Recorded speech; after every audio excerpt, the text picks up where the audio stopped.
Hello, I'm Andrew Schaap and welcome to Visions of Representation, a series of interviews with scholars in democratic theory that we've recorded as part of the Horizon-funded Redirect project.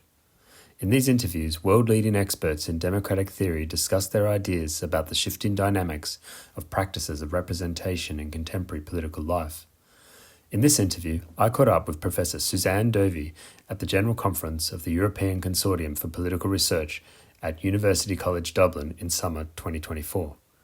I began by asking Professor Dovi what motivated her to write her article, What's Missing? A Typology of Political Absence, in which she analyses how representation not only entails making groups present, but can often also involve making groups absent.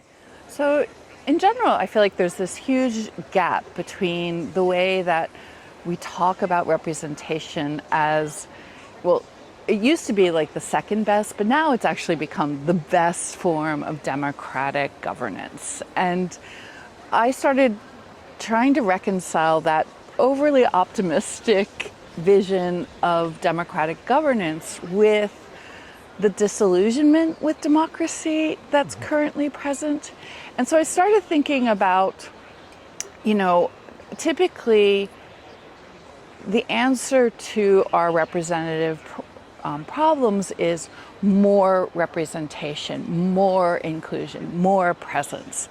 And although I think that presence and inclusion is a very important part of democratic representation, I started thinking it's a better metaphor to use to understand representation is as a filter.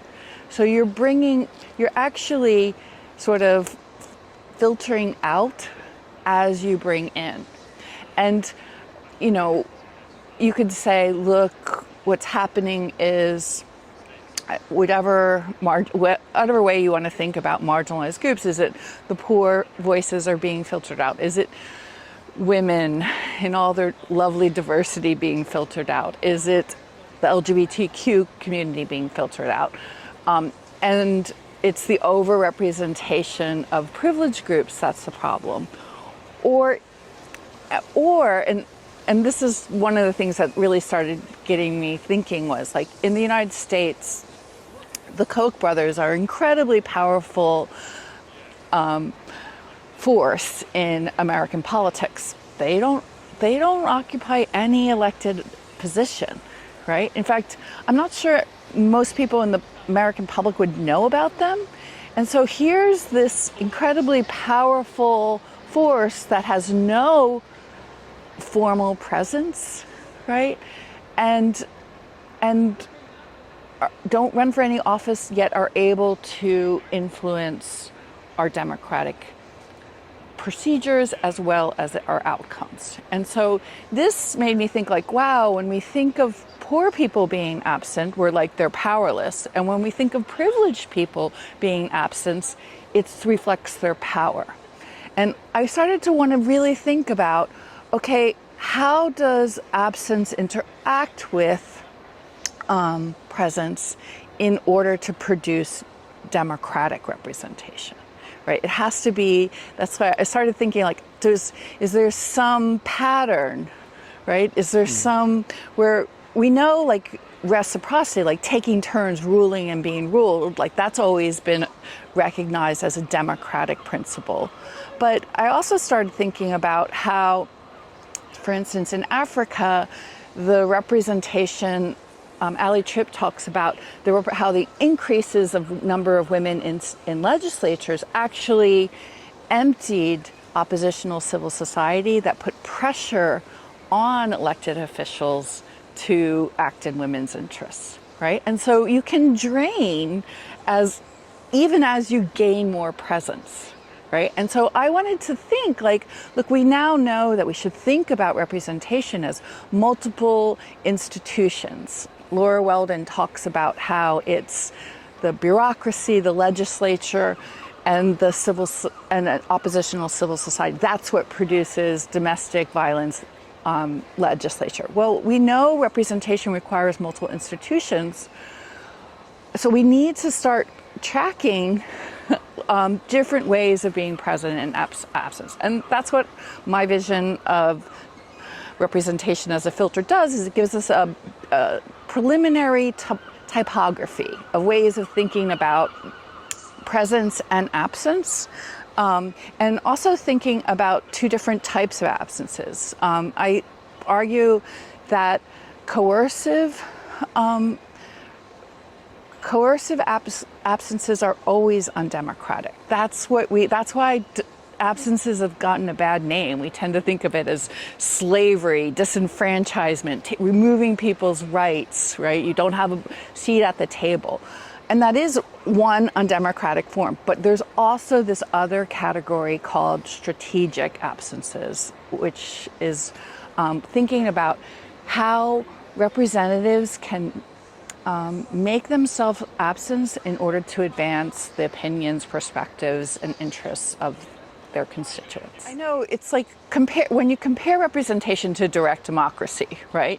We think of the filter as elitist. But one of the things that I think which is really interesting is that all the values they typically talk about with representation. So it's a way of solving conflict. So legitimacy is associated with being a filter. Efficiency is how, everyone knows like the one can represent the many in all of its multitudes, right? So we know that representation in some ways is always going to be like a fragment of everything that's out there, right? And one of the things I like to remind people is, look, you can advance your policy preferences by winning the votes, raising more money, like winning the election, right? But you can also by preventing the vote from ever happening, right? So keeping certain things off the agenda is a really important part of democratic strategy. Because we have such a strong anti-absence bias, because we associate with involuntary, I like to give this example with Sinn Féin, which is Sinn Féin is a pro-Irish Republic group that doesn't want to be part of Great Britain, right? And they keep getting reelected in higher and higher numbers, even though when they're elected, they refuse to swear an oath to the king now, or queen before. And as a result, they don't have any voting or speaking privileges. And if you think that representation is only about presence, you think this doesn't make sense at all. It's throwing away your vote. But when you take into consideration the actual substance of what citizens want, they want to not be part of Great Britain. If their elected officials were to swear an oath to the monarchy, it would undermine the substantive content of their views, right? And so you might think, okay, well, that's, again, nice idealistic idea, but it's throwing away your vote. Well, it turns out that sometimes strategic absences can do three things. This is the three things I say in the paper. One is protest, right? So it's protesting the British monarchy. It's also providing protection. So if they were in Parliament, do you think other parties would want to be seen being allies of Sinn Féin, right? So here you can express your form out.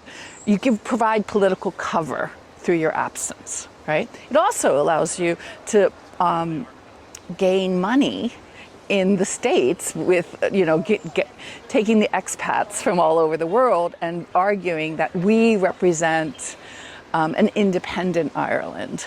And so you can fundraise, and interestingly, based on that fundraising, they can provide better constituency service. So you actually get some benefits and some efficacy that you wouldn't have by being absent in ways that you wouldn't have if you were present.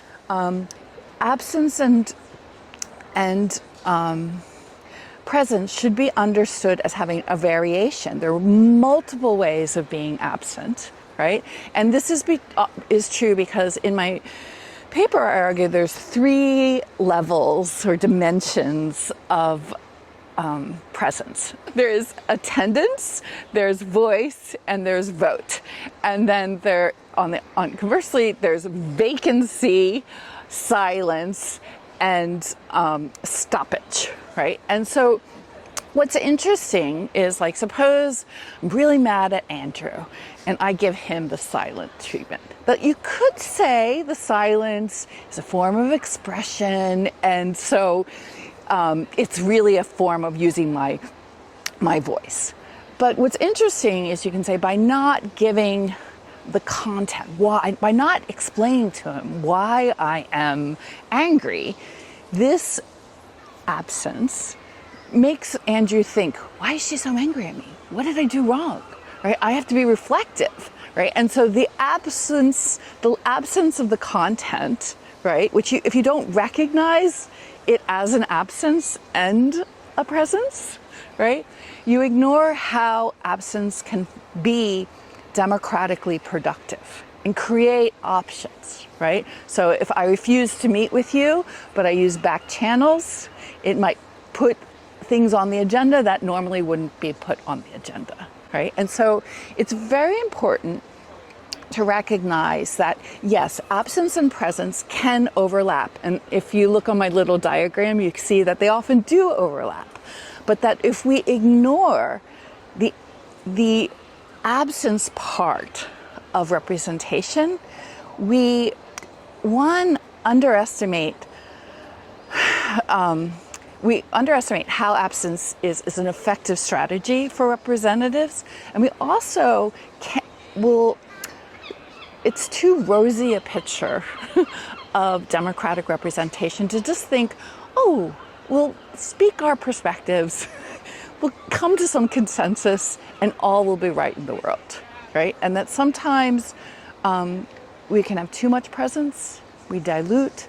Other times we can have too much presence and we distract, right? And so I think recognizing how our procedures filter out certain voices can better explain why, can explain our disappointments with democracy better. The first dimension that I talk about, the multiple different ways of being non-present, refers to vacancies. And strategic vacancies, I think will show you why having a lot of different tools in your toolboxes for identifying absences is crucial. So consider when you boycott. It could be I'm not going to buy a certain product. It could be I'm not going to shake hands with a certain politician. I'm not going to go to conference or sign a treaty. There's all different ways in which you can make yourself absent, right, in order to protest and sort of stamp do not approve, right? In contrast, though, sometimes you want to be absent, not just to protest, but to actually be among your people, right? And actually figure out, I feel like Jane Mansbridge would talk about what your interests are. A lot of times marginalized groups have uncrystallized interests. And so you need a deliberative forum to make sure you're taking into consideration all the different permutations and the different ways people are affected by a problem. And so it's what I call the value of partition, right? So you remove yourself in order to make sure another more privileged group isn't influencing what you're demanding and asking for, right? And so one has a much more protest, and the other is a much more constructive, positive role of absence. That's democratic. I think representatives can be our moral exemplars. They show us what's possible, and they can actually show us what our moral ideas stand for. And so seeing someone live according to their political ideas is really important for increasing citizens' sense of the possible.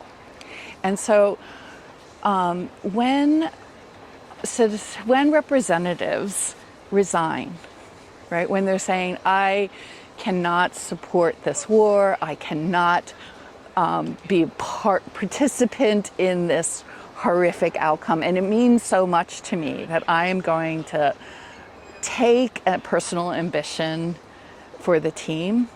I think it's a way those personal sacrifices animate our political principles, right? And so it's like, to me, it's when someone votes their conscience and shows that I'm going to lose the election, but I'm going to do it anyway, that that is one of the moments where democratic representation requires the autonomy of the represented and the representative, right? What we know about democracy is everyone can get it wrong, right? And what it provides us with is an opportunity to correct. And so I think when representatives feel so strongly that they sacrifice their ambitions for certain moral principles, it gives life to those moral principles. And it's really valuable for democracy. Now, in contrast, the other example of a voluntary stoppage is a recusal. And this reflects that in our very complex world, human beings have conflicts of interest, right? And conflicts of interest, or one thing that's wrong about conflicts of interest, is when you can ooze the perspective of corruption and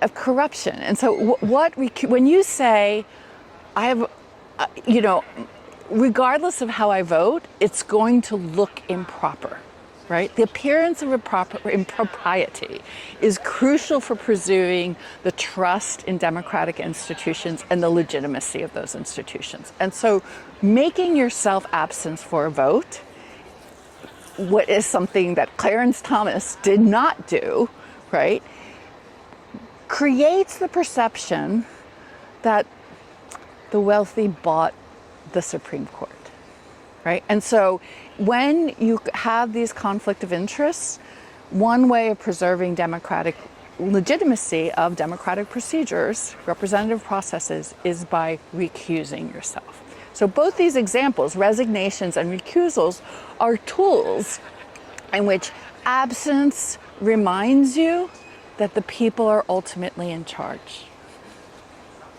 That was great. Thanks so much. Should I step out again? The disembodied voice comes out. Thank you.